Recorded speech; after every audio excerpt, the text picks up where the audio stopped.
حبيبنا وطبيب قلوبنا ومولانا محمدا عبد الله ورسوله الذي أرسله بالحق بشيرا ونذيرا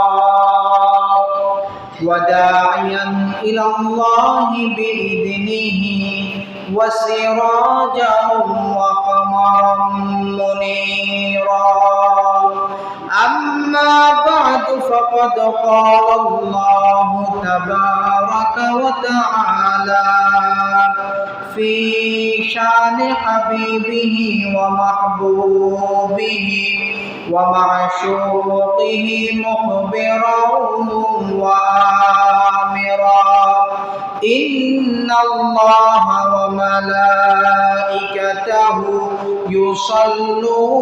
يصلون على النبي يا أيها الذين آمنوا صلوا عليه وسلموا تسليما اللهم صل على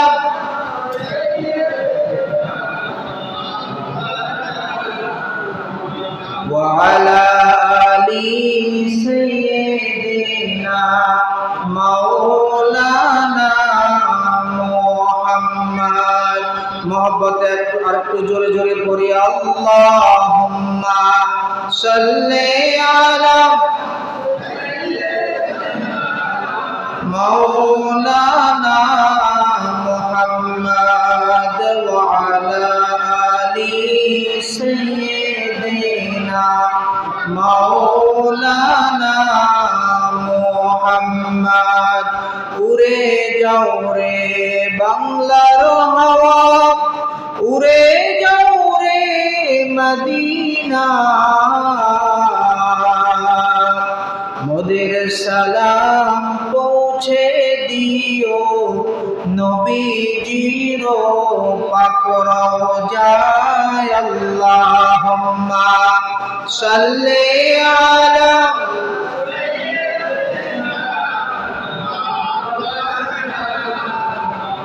وعلى آل سيدنا مولانا محمد راہ میرے مسکن حوالی کعبہ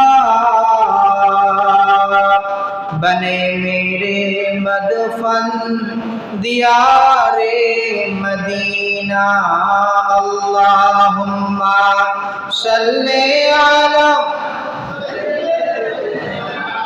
مولانا محمد وعلى آل سيدنا مولانا محمد محبت একটু জিকির করি লা ইলাহা জোরে লা ইলাহা লা ইলাহা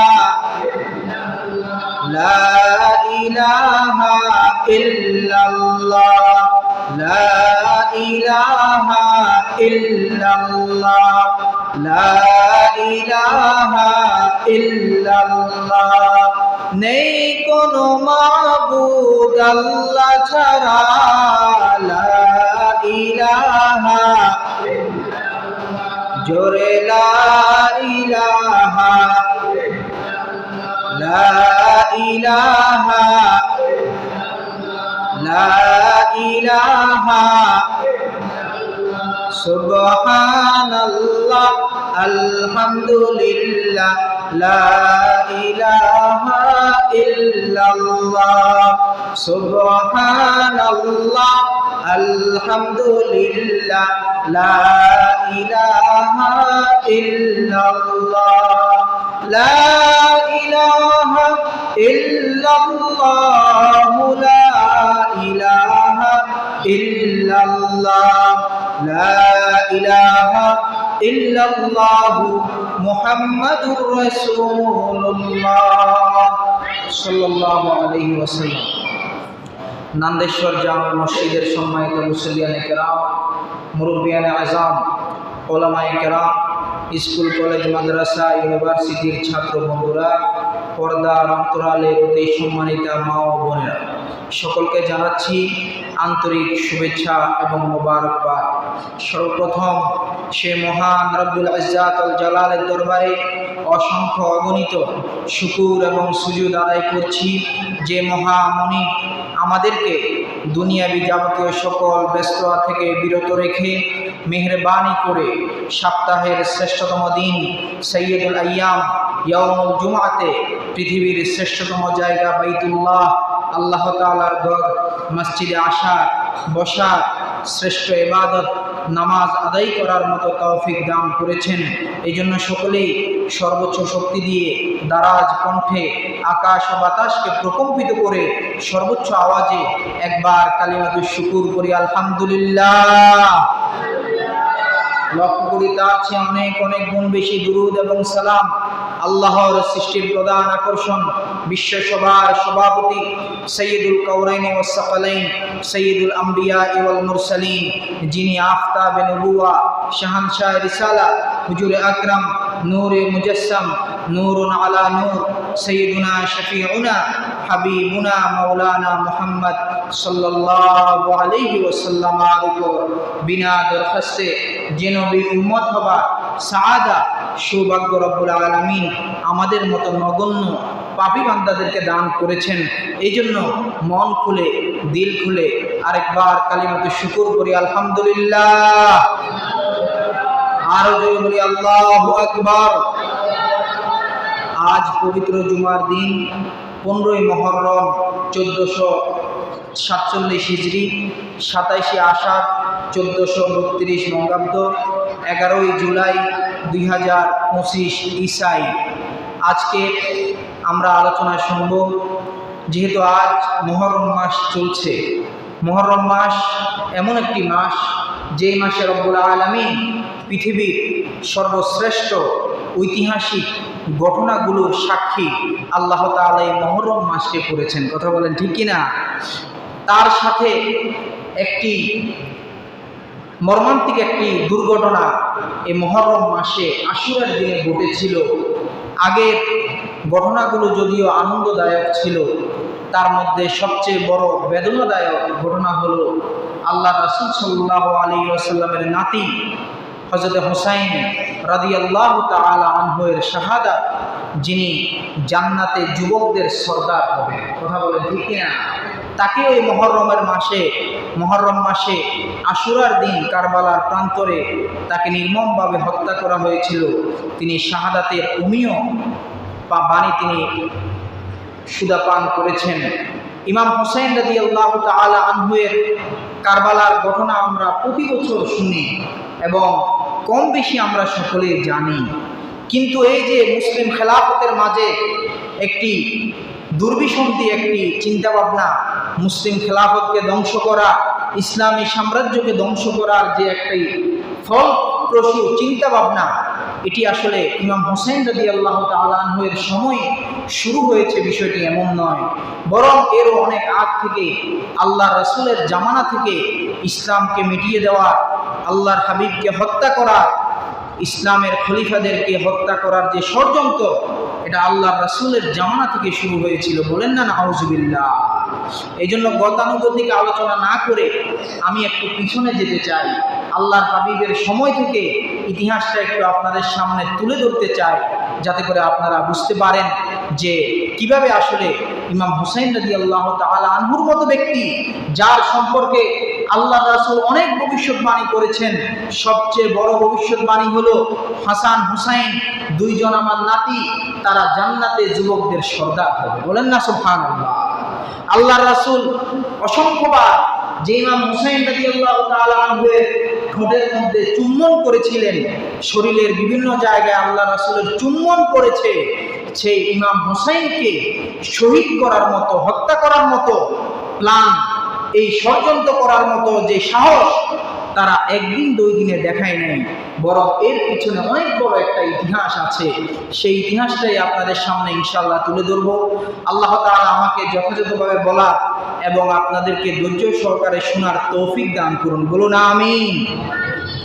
ইসলামী খেলাফত, ইসলাম কায়েমের পরিপূর্ণভাবে কোরআন এবং আল্লাহর রাসূলের হাদিস সুন্নাতে নববী এর অনুসরণ এবং এর বাস্তবায়ন সম্ভব শুধুমাত্র খেলাফত ব্যবস্থার মাধ্যমে। কথা বলেন ঠিক কিনা? যদি ইসলামী খেলাফত থাকে, ইসলামী শাসন থাকে, তাহলে কোরআনের পরিপূর্ণ আইন বাস্তবায়ন করা সম্ভব। আল্লাহ রাসূলের আদেশ নিষেধ, আল্লাহ রাসূলের হাদিস অনুযায়ী আমল করা, এটা তখনই সম্ভব হবে যখন একটি দেশে গোটা বিশ্বব্যাপী যখন খেলাফত ব্যবস্থা কায়েম হবে। আজকে আমরা 2025 সালে আমরা বসবাস করতেছি। আজ থেকে প্রায় 101 বছর আগে তখন এই পৃথিবীতে খেলাফত ছিল। এই পৃথিবীতে কি ছিল? খেলাফত ছিল। ওসমানীয় খেলাফত, যাকে আমরা অটোমান সাম্রাজ্য হিসেবে আমাদের বিভিন্ন বইতে আমরা পাই। যেহেতু ব্রিটিশরা বা আমেরিকার মানুষ, ইহুদি খ্রিস্টানরা, তারা ওসমানীয় খেলাফতকে খেলাফত হিসেবে তারা এটাকে স্বীকৃতি দেয় না। তারা বলে এটাকে অটোমান এম্পায়ার বলে, অর্থাৎ অটোমান সাম্রাজ্য তারা বলে। কিন্তু দুঃখের বিষয় হলো 101 বছর চলে গেলেও আজ পর্যন্ত এই পৃথিবীর কোনো জায়গায় এখনো খেলাফতের কোনো ডাক এখনো আসে নাই। মুসলমানরা যে যার মতো তারা নিজেদেরকে নিয়ে ব্যস্ত, সকলেই ব্যবসা বাণিজ্য, নিজের অর্থনৈতিক চিন্তা ভাবনা নিয়ে ব্যস্ত। যেখানে মুসলমানদের লক্ষ্য উদ্দেশ্য হওয়া উচিত ছিল, দরকার ছিল, তারা ইসলাম কায়েমের জন্য তারা চেষ্টা করবে। আল্লাহর জমিনে আল্লাহর মনোনীত দিন ইসলাম থাকবে, কিভাবে এটাকে রাখা যায়, কিভাবে এই জমিনে আবার খেলাফতের সূর্য উদিত করা যায়, এর জন্য মুসলমান কাজ করবে। কিন্তু আমরা মুসলমানরা কাজ করি পাশ্চাত্য গণতন্ত্র কায়েম করার জন্য। কথা বলেন ঠিক কিনা? গণতান্ত্রিক দলকে বাস্তবায়ন করার জন্য এক মুসলমান আরেক মুসলমানকে আজকে হত্যা করতেছে, এক মুসলমান আরেক মুসলমানের গায়ে হাত তুলতেছে। বলেন না নাউজুবিল্লাহ। খেলাফত খলিফা নির্বাচনের পদ্ধতি হলো 4টি। কয়টি? 4টি পদ্ধতি। আল্লাহ রাসূল সাল্লাল্লাহু আলাইহি ওয়াসাল্লামের জামানা থেকে আমরা যদি লক্ষ্য করি, তাহলে খলিফা নির্বাচনের পদ্ধতি হলো 4টি। 1 নাম্বার, ইশারা বা ইঙ্গিত করা। যেমন আল্লাহ রাসূল সাল্লাল্লাহু আলাইহি ওয়াসাল্লাম জীবিত থাকা অবস্থায় আল্লাহর হাবিব যতগুলা কাজ করেছেন, প্রায় সকল কাজেই আল্লাহ রাসূল সাল্লাল্লাহু আলাইহি ওয়াসাল্লাম একজন মানুষকে রেখেছেন। বলেন তো কে? হযরত আবু বকর রাদিয়াল্লাহু তাআলা আনহু। আল্লাহ রাসূল যখন হিজরত করেছেন, হিজরতের সাথে ছিলেন কে? হযরত আবু বকর রাদিয়াল্লাহু তাআলা আনহু। আল্লাহ রাসূল যখন অসুস্থ হয়ে গেলেন, আল্লাহ রাসূল যখন সকলে বুঝতে পারলেন আল্লাহ রাসূল হয়তোবা আর বেশি দিন দুনিয়াতে থাকবেন না, তখনও আল্লাহ রাসূল ইশারা ইঙ্গিত করেছিলেন, আমার পরিবর্তে যে নামাজের ইমামতি করবে সে হচ্ছে আবু বকর রাদিয়াল্লাহু তাআলা আনহু। বলেন না সুবহানাল্লাহ। কারণ খলিফা যে হবে, আজকে তো দেখবেন মুসলিম বিশ্বের, মুসলিম দেশের যারা শাসক হয়, নিজেরা নামাজের ইমামতি করবে তো দূরের কথা, নিজেরা সঠিকভাবে নামাজও পড়তে পারে না। নামে মুসলমান, তাদের উদ্দেশ্য হলো শাসন ক্ষমতা, তাদের উদ্দেশ্য ইসলাম কায়েম, এমন কোনো উদ্দেশ্য তাদের নাই।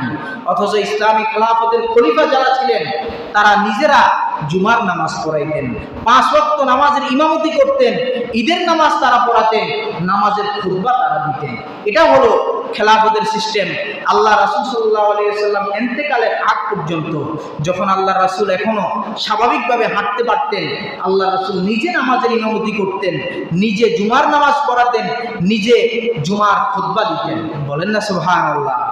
আল্লাহ রাসূলের পরে আল্লাহ রাসূল যখন অসুস্থ হয়ে গেলেন, বুখারী শরীফের মধ্যে এসেছে, বুখারী শরীফের 3385 নম্বর হাদিস, হযরত আবু মুসা আল আশআরী রাদিয়াল্লাহু তাআলা আনহু থেকে বর্ণিত। আল্লাহর হাবিব সাল্লাল্লাহু আলাইহি ওয়াসাল্লাম বলেন, মুরু আবা বকরিন ফালইউসাল্লি বিন-নাস, তোমরা আবু বকরকে বলো সে যেন মানুষদের ইমামতি করে। বলেন না সুবহানাল্লাহ। আল্লাহ রাসূল অসুস্থ হয়ে গেলেন, আল্লাহ রাসূল হেঁটে নামাজের ইমামতি পর্যন্ত যাবেন, সেই শক্তি আল্লাহ রাসূলের শরীরে নাই। আল্লাহ রাসূল বললেন, তোমরা আবু বকরকে বলো সে যাতে নামাজের ইমামতি করে। অনেক সময় সাহাবায়ে কেরাম ওমরে ফারুক রাদিয়াল্লাহু তাআলা আনহুকে নামাজের ইমামতি করার জন্য এগিয়ে দেওয়ার চেষ্টা করেছেন। আল্লাহ রাসূল বললেন যে না, নামাজের ইমামতি করবে আবু বকর।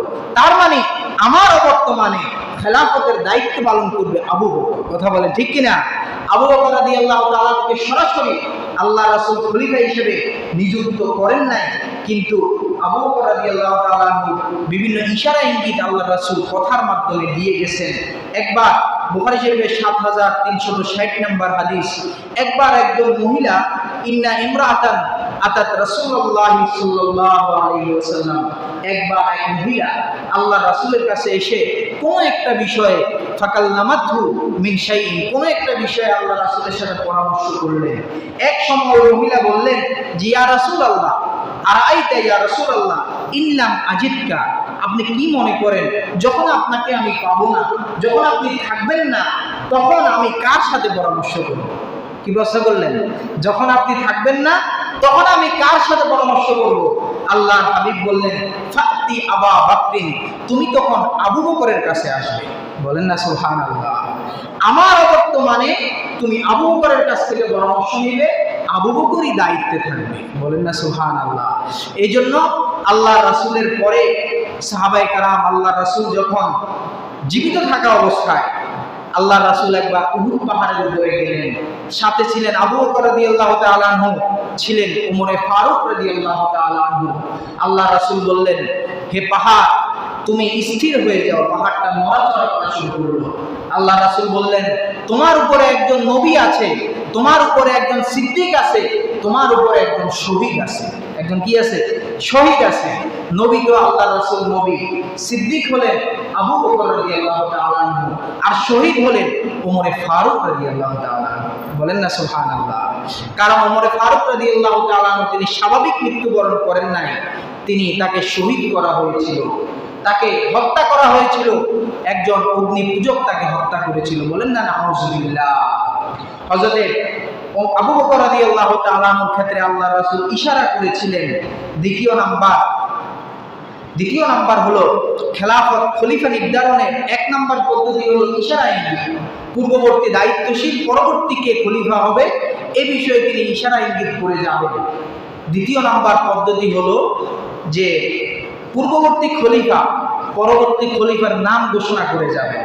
হযরত আবু বকর রাদিয়াল্লাহু তাআলা যখন প্রায় ২ বছর তিনি খেলাফতের দায়িত্বে ছিলেন, থাকার পরে তিনি বুঝতে পারলেন যে তার বেশি দিন আর মনে হয় তিনি আর বাঁচবেন না, অসুস্থ হয়ে পড়লেন। আবু বকর রাদিয়াল্লাহু তাআলা সাহাবায়ে কেরামদের সাথে পরামর্শ করলেন যে আমার পরে খলিফা কে হবে, তোমরা ওমরের ব্যাপারে কি বলো? সাহাবায়ে কেরাম বললেন আপনার পরে সবচেয়ে মর্যাদার দিক থেকে সবচেয়ে বেশি অধিকারী সে হলো ওমরে ফারুক রাদিয়াল্লাহু তাআলা আনহু। কিন্তু কয়েকজন সাহাবী আবার বললেন যে খলিফাতুল মুসলিমিন ওমর তিনি সব দিক থেকে ঠিক আছে, কিন্তু রাগটা একটু বেশি। রাগটা কি একটু বেশি? ওমরে ফারুক রাদিয়াল্লাহু তাআলা আনহু তার রাগ এতটাই ছিল, তিনি যে পথে হাঁটতেন শয়তান কখনো ওই রাস্তা দিয়ে হাঁটতো না। ওমরে ফারুককে শয়তান পর্যন্ত ভয় পেত, এত রাগী মানুষ ছিলেন ওমরে ফারুক। একবার এক ব্যক্তি আবাসা ওয়া তাওয়াল্লা, সূরা আবাসা মাগরিবের নামাজে ৩ দিন তেলাওয়াত করছেন। সূরা আবাসাটা আল্লাহ তাআলা নাযিল করেছেন। আল্লাহ রাসূলের কাছে একজন ব্যক্তি আসছেন, আল্লাহ রাসূল অন্য কাজে ব্যস্ত থাকার কারণে ওই ব্যক্তির কথাটা আল্লাহ রাসূল মনোযোগ দিয়ে শুনতে পারেন নাই। আল্লাহ তাআলা কোরআনুল কারীমে আয়াত নাযিল করে দিলেন আবাসা ওয়া তাওয়াল্লা, যে ওই ব্যক্তিটা আসছে আপনি তার দিকে ভ্রুক্ষেপ করেন না, এটা আল্লাহ তাআলা অতটা পছন্দ করে নাই। আল্লাহ তাআলা আল্লাহ রাসূলকে কিছু বলতে পারেন, এটা আল্লাহর ক্ষেত্রে প্রযোজ্য। কার ক্ষেত্রে প্রযোজ্য? আল্লাহর ক্ষেত্রে প্রযোজ্য। কিন্তু কোন সাহাবী কোন মানুষ আল্লাহর রাসূলকে শাসন করতে পারে না। ওই ব্যক্তি ৩ দিন ধারাবাহিকভাবে সূরা আবাসা তেলাওয়াত করল। ওমরে ফারুক চিন্তা করলেন এই লোকটা নিশ্চয়ই আল্লাহর রাসূলকে দেখতে পারে না, আল্লাহর রাসূল বিদ্বেষী। সে কিন্তু আল্লাহর রাসূলকে গালি দেয় না, দিছে? দেয় নাই। স্পষ্টভাবে আল্লাহর রাসূলের সাথে কোনো বেয়াদবি করে নাই। হযরত ওমরে ফারুক রাদিয়াল্লাহু তাআলা তরবারিটা বের করে এক কোপে তার মাথাটা শরীর থেকে আলাদা করে দিলেন। যে এরকম বেয়াদব, সে কোরআন তেলাওয়াত করছে ঠিক আছে, কিন্তু তার উদ্দেশ্য খারাপ। উদ্দেশ্য কি? খারাপ। কোরআন তেলাওয়াত করছে ভালো জিনিস, কিন্তু সে ধারাবাহিকভাবে এই আয়াত নাজিল হওয়ার পরে 3 দিন সে তেলাওয়াত করতেছে, তার মানেই হলো সে আল্লাহ রাসূলকে দেখতে পায় না। বলেন না নাউজুবিল্লাহ। এই ছিলেন ওমর ফারুক রাদিয়াল্লাহু তাআলা আনহু, যাকে বলা হয় সত্য মিথ্যার পার্থক্যকারী। ওমর ফারুক রাদিয়াল্লাহু তাআলা আনহু সম্পর্কে সাহাবায়ে কেরাম কিছু সাহাবী বললেন, তিনি অনেক রাগী মানুষ, তারে যদি খলিফার দায়িত্ব দেওয়া হয় তাহলে না জানি কি হয়ে যায়। আবু বকর রাদিয়াল্লাহু তাআলা আনহু বললেন যে না, তোমরা তাকে চিনো না, দায়িত্ব কাঁধে আসলে তখন এত রাগ আর থাকবে না। হযরত আবু বকর রাদিয়াল্লাহু তাআলা আনহু জীবিত থাকা অবস্থায় ওমর ফারুক রাদিয়াল্লাহু তাআলা আনহু নাম ঘোষণা করে গেলেন যে আমার পরে খলিফা হবে ওমর ফারুক রাদিয়াল্লাহু তাআলা। তিনি ঘোষণা করে গেলেন। আবু বকর রাদিয়াল্লাহু তাআলা ইন্তেকাল করলেন। করার পরে ওমর ফারুক রাদিয়াল্লাহু তাআলা আনহু তিনি খলিফা হিসেবে দায়িত্ব গ্রহণ করলেন। ওমর ফারুক রাদিয়াল্লাহু তাআলা জামানায় অনেক ইসলামের প্রচার প্রসার ঘটেছে। বাইতুল মুকাদ্দাস সর্বপ্রথম বিজয় হয় ওমর ফারুক রাদিয়াল্লাহু তাআলা আনহুর আমলে। বলেন না সুবহানাল্লাহ। ওমর ফারুক রাদিয়াল্লাহু তাআলা আনহু ওই যে একটা ঘটনা, তিনি তার দাসকে ঘোড়ার উপরে বসিয়ে তিনি নিজে রশি ধরে বাইতুল মুকাদ্দাস পর্যন্ত পৌঁছলেন। সেখানের খ্রিস্টানরা এই অবস্থা দেখে তারা অবাক হয়ে গেল, এই কেমন খলিফা যে তার বৃত্তকে কর্মচারীকে ঘোড়ার উপরে বসিয়ে খচ্চরের উপরে বসিয়ে সে নিজে রশিটা ধরে নিয়ে আসে। একটা ঘটনা আছে, বড় ঘটনা। এরপরে ওমর ফারুক রাদিয়াল্লাহু তাআলা আনহুকে যখন শহীদ করা হলো, ওমর ফারুক রাদিয়াল্লাহু তাআলা আনহু তিনি মজলিসে শুরা 6 জন সিনিয়র বড় বড় সাহাবীর উপরে দায়িত্ব ন্যস্ত করলেন যে আপনারা পরামর্শ করে আমার পরে কে খলিফা হবে। যেহেতু ওমর ফারুক রাদিয়াল্লাহু তাআলা আনহুকে যখন শহীদ করা হয়, ওমর ফারুক রাদিয়াল্লাহু তাআলা তল পেটে প্রচন্ড বর্ষা দিয়ে প্রচন্ড আকারে একটা আঘাত করা হয়, এভাবে ছিঁড়ে ফেলা হয়। ওমর ফারুক রাদিয়াল্লাহু তাআলা পেটের ভিতরে যে খাদ্য নালী, এটা চামড়ার বাহিরে বের হয়ে যায়। ওমর ফারুককে দুধ দেওয়া হয়েছিল পান করার জন্য, দুধ খাওয়ার সাথে সাথে পেট দিয়ে বের হয়ে গেছে। এত নির্মমভাবে ওমর ফারুককে শহীদ করা হয়েছিল। তারপরেও তিনি কিছুদিন জীবিত ছিলেন। সেই সময় ওমর ফারুক এতটা আমলী ছিলেন, তিনি যখন তার পেটের মধ্যে আঘাত করা হয় তিনি অজ্ঞান হয়ে যান। নামাজ চলছিল তখন, নামাজের সময় যে হত্যাকারী সে মিম্বরের পিছনে সে লুকিয়েছিল। ওমর ফারুক যখন সেজদায় গেলেন, সেজদা থেকে উঠবেন, এমন সময় তার তল পেটে বর্ষা দিয়ে আঘাত করা হয়। আঘাত করার পরে ওমর ফারুক ইমামতি করতেছেন, তিনি লুটিয়ে পড়লেন। পিছন থেকে একজন ইমাম সামনে এসে নামাজ আদায় করলেন। চিন্তা করেন, আমরা হইলে কি করতাম? সবার নামাজ কি নামাজ ছাইরে আগে ইমামকে বাঁচাও, কিন্তু নামাজের ক্ষেত্রে কোনো স্যাক্রিফাইস নাই, আগে নামাজের জন্য ইমাম একজন সামনে এসে নামাজ শেষ করলো। কিছু মানুষ সামনে আগাই আসলো, এসে ওমর ফারুককে নিয়ে গেলেন। দেখলেন ওমর ফারুক রাদিয়াল্লাহু তাআলা জ্ঞান আসতেছে না। তাকে একজন পরামর্শ দিল যে বলেন যে খলিফাতুল মুসলিমিন, আপনি নামাজ পড়বেন না? কি বললেন? আপনি নামাজ পড়বেন না? ওমর ফারুককে কানের কাছে গিয়ে বলা হলো, আপনি কি নামাজ পড়বেন না? নামাজের ওয়াক্ত চলে যাচ্ছে। ওমর ফারুক এই অচেতন অবস্থা থেকে তিনি জাগ্রত হয়ে গেলেন। বলেন না সুবহানাল্লাহ। নামাজের কথা শুনে এরপরে তিনি বললেন, আমাকে পানি দাও, আমি ওযু করব। তাকে ওযু করানো হলো। আবার তিনি নামাজ পড়লেন। তিনি বসতে চাইলেন, কিন্তু বসতে গেলে তিনি বাজ হয়ে যান। পেটের এই বাস তো ছিঁড়ে ফেলছে, বসাইতে গেলে তিনি বাজ হয়ে যান, বসতে পারেন না। তিনি শুয়ে শুয়ে নামাজ আদায় করলেন। 6 জন সিনিয়র সাহাবীর কাছে দায়িত্ব অর্পণ করলেন যে আপনারা পরবর্তী খলিফা নির্বাচন করবেন। এখানে প্রথম পদ্ধতি ছিল আল্লাহর রাসূল ইশারা ইঙ্গিত করছেন। দ্বিতীয় পদ্ধতি হলো আগের খলিফা পরের খলিফার নাম ঘোষণা করেছেন। তৃতীয় নাম্বার পদ্ধতি হলো যে সিনিয়র ব্যক্তিরা, যারা পণ্ডিত, যারা শিক্ষিত সমাজ, তাদের কাছে খলিফা নির্বাচনের দায়িত্ব হস্তান্তর করা, যেটা ওমর ফারুক করেছিলেন। ওমর ফারুক রাদিয়াল্লাহু তাআলা আনহু শাহাদাতের পরে 6 জন সাহাবী তারা পরামর্শ করলেন কাকে খলিফা হিসেবে নিযুক্ত করা যায়। সবার পরামর্শ ক্রমে যে আবু বকর রাদিয়াল্লাহু তাআলা নাই, ওমর ফারুক এই দুনিয়াতে নাই, এরপরে সবচেয়ে মর্যাদাবান ব্যক্তি হলো ওসমান রাদিয়াল্লাহু তাআলা আনহু, তাকেই খেলাফতের দায়িত্ব দেওয়া দরকার। নাম ঘোষণা করা হলো যে পরবর্তী খলিফা হবে ওসমান রাদিয়াল্লাহু তাআলা। আমাদের বর্তমান পদ্ধতি হলো গণতান্ত্রিক পদ্ধতি, সবাই ভোট দিবে, ভোট দিয়ে একজনকে নির্বাচন করবে, যেটা ইসলাম কখনোই সমর্থন করে না। কারণ সকল মানুষের চিন্তাধারা এক না। একজন পণ্ডিত, একজন ভালো বিচক্ষণ ব্যক্তির চিন্তা ভাবনা আর আমার মতো একজন ছোট মানুষের চিন্তা ভাবনা এক হবে না। এজন্য সকলের আমাদের গণতান্ত্রিক পদ্ধতিতে আমার ভোটের যে মান, একজন বিশাল আলেম তার ভোটেরও একই মান। কথা বলেন ঠিক কিনা? এই মান হতে পারে না।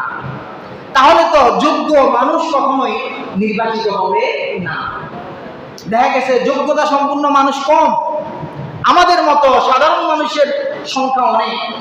আমরা যখন একজন অযোগ্য প্রার্থীকে ভোট দিব, তখন ওই অযোগ্য প্রার্থী ক্ষমতায় আসবে। ইসলামের নিয়ম হলো যোগ্য ব্যক্তিরা বসে একজন শাসক নির্ধারণ করবে। ওসমান রাদিয়াল্লাহু তাআলা ছিলেন একজন সহজ সরল মানুষ, আমলী মানুষ, একজন সহজ সরল মানুষ।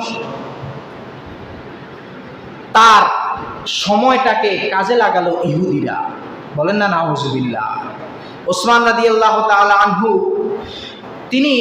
তাকেও শহীদ করা হলো। তার শাহাদাতের কথাটা একটু পরে বলতেছি। ওসমান রাদিয়াল্লাহু তাআলা আনহুকে শহীদ করার পরে ওসমান রাদিয়াল্লাহু তাআলা আনহু তিনি কারো উপরে দায়িত্ব দিয়ে যান নাই। তখন সিনিয়র সাহাবায়ে কেরাম তারা আলী রাদিয়াল্লাহু তাআলা আনহুর হাতে তারা খেলাফতের বায়াত গ্রহণ করেন। আলী রাদিয়াল্লাহু আনহুকে খলিফা হিসেবে তারা নাম ঘোষণা করেন। 6টা দেশের নাম আমি বলবো, আপনারা মনোযোগ দিয়ে শুনবেন। এটা আপনাদের জানা দরকার। এই জন্য আমরা আজকে ইসলামের ইতিহাস পড়ার মতো সময় আমাদের নাই, আছে নাই। আমি আমাদের মাদ্রাসায় অনেক ছাত্রদের সামনে আমাদের আলোচনা করার সুযোগ হয়। তো বড় বড় ক্লাসের ছাত্রদের সামনে যখন যাই বলি, তোমরা এই ঘটনা জানো কিনা, এই ইতিহাস জানো কিনা, মাদ্রাসার ছাত্ররাই জানে না, স্কুল কলেজের ছাত্ররা জানবে কেমনে? এমন একটা সময় আজকে আমরা অতিবাহিত করতেছি। 6টা দেশ, 1 নাম্বার হলো ইয়ামান, 2 নাম্বার হলো মদিনা, 3 নাম্বার হলো বসরা, 4 নাম্বার হলো কুফা, 5 নাম্বার শাম, 6 নাম্বার মিশর। 6টা দেশের নাম আমি বলছি, আপনারা স্মরণ রাখবেন। আল্লাহ রাসূল সাল্লাল্লাহু আলাইহি ওয়াসাল্লামের জামানায় আল্লাহ রাসূল যখন মদিনায় গেলেন, মদিনায় ইহুদিদের বাস ছিল। কাদের বাস? ইহুদিরা সেখানে বসবাস করত। আল্লাহ রাসূল মদিনায় যাওয়ার পরে তিনি ইহুদিদের সাথে একটা সন্ধি চুক্তি করলেন যে আজ থেকে আমরা একসাথে বসবাস করব। মদিনায় যদি কোনো বাহিরের কেউ আক্রমণ করে, আমরা একসাথে এটাকে প্রতিহত করব। তোমাদের উপর কেউ আক্রমণ করলে আমরা তোমাদের সাথে মিলে যুদ্ধ করব, আর আমাদের উপর যদি কেউ আক্রমণ করে, তোমরা আমাদের সাথে মিলে তোমরা যুদ্ধ করবে। কিন্তু ইহুদিরা হলো গাদ্দার। ইহুদিরা কি? গাদ্দার। ইহুদিরা এমন জাতি, তারা কখনো ওয়াদা রক্ষা করে না। দেখবেন বর্তমানে ইসরায়েল হামাসের সাথে কিছুদিন পর পরই তারা যুদ্ধবিরতির আলোচনা করে। হামাস যদিও তাদের কথা রক্ষা করে, কথা রাখে, কিন্তু ইসরায়েল কথা রাখে না। এরা হলো গাদ্দার। আল্লাহ তাআলা কোরআন কারীমে বলেছেন, স্পষ্টভাবে আল্লাহ তাআলা বলে দিয়েছেন যে লা তুফসিদু ফিল আরদি। আল্লাহ তাআলা বারবার বলেছেন, তোমরা দুনিয়াতে ফিতনা ফাসাদ সৃষ্টি করো না। ইহুদি খ্রিস্টানরা বলে ইন্নামা নাহনু মুসলিহুন, আরে আমরা তো ফিতনা ফাসাদ তৈরি করি না, বরং আমরা শান্তি স্থাপন করতে চাই। বলেন না নাউজুবিল্লাহ। তারা শান্তি স্থাপন করতে চায়, যে তারা ইরানের হাতে কোনো পারমাণবিক অস্ত্র থাকতে পারবে না। তাদের হাতে যদি থাকে তাহলে অশান্তি তৈরি হবে, কিন্তু ইসরায়েলের হাতে থাকলে কোনো সমস্যা নাই। এই হলো তাদের শান্তি। এটা আমরা দেখতেছি বর্তমানে ইহুদি খ্রিস্টানদের আচরণ, এটা আমাদের সামনে বর্তমানে ক্লিয়ার। ইহুদিরা মদিনায় যখন আল্লাহ রাসূলের সাথে গাদ্দারি করলো, আল্লাহ রাসূল তাদেরকে মদিনা থেকে বের করে দিলেন। তারা খায়বারে গেল, খায়বারে তারা বসতি স্থাপন করলো। আল্লাহ রাসূল সেখান থেকেও তাদেরকে বের করে দিলেন। আল্লাহ রাসূল ঘোষণা করে দিলেন, আখরিজুল ইয়াহুদা মিন জাজিরাতিল আরব, ইহুদিদেরকে আরব উপদ্বীপ থেকে বের করে দাও। এরা গাদ্দার।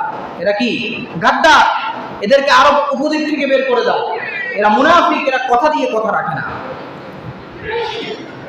আল্লাহ রাসূল যখন মদিনায় তাদের সাথে সন্ধি করেছিলেন, আল্লাহ রাসূলকে একবার তারা দাওয়াত দিছে।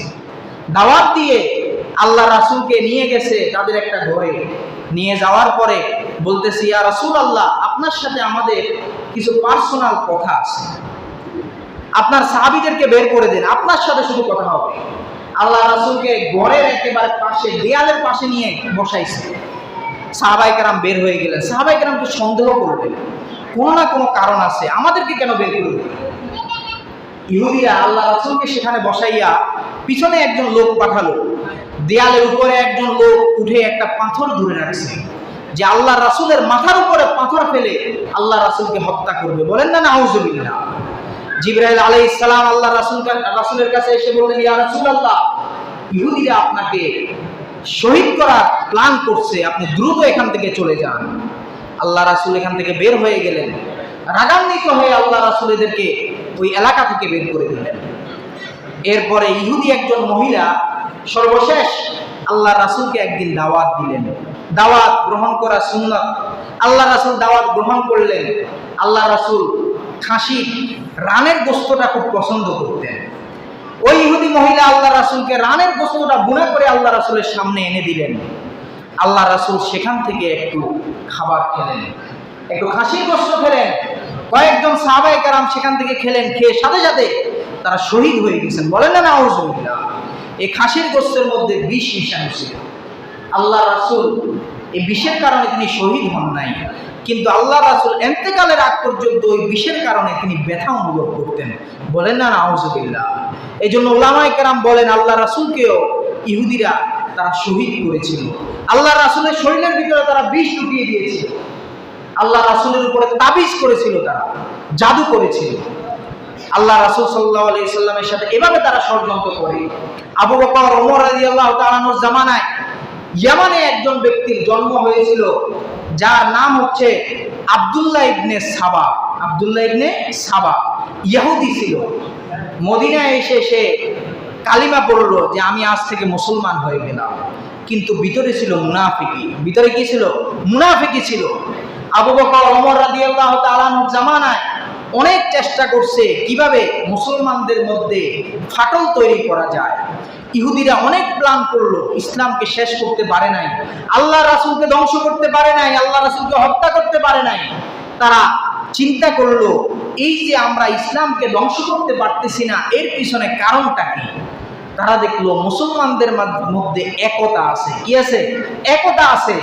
মুসলমানরা কখনো একজনের বিরুদ্ধে আরেকজন কোনো কাজ করে না। এই একতা কিভাবে ধ্বংস করা যায়, নষ্ট করা যায়, তা আবু বকর, ওমর রাদিয়াল্লাহু তাআলা আনহুর জামানায় অনেক চেষ্টা করলো, কিন্তু তারা সফল হতে পারে নাই।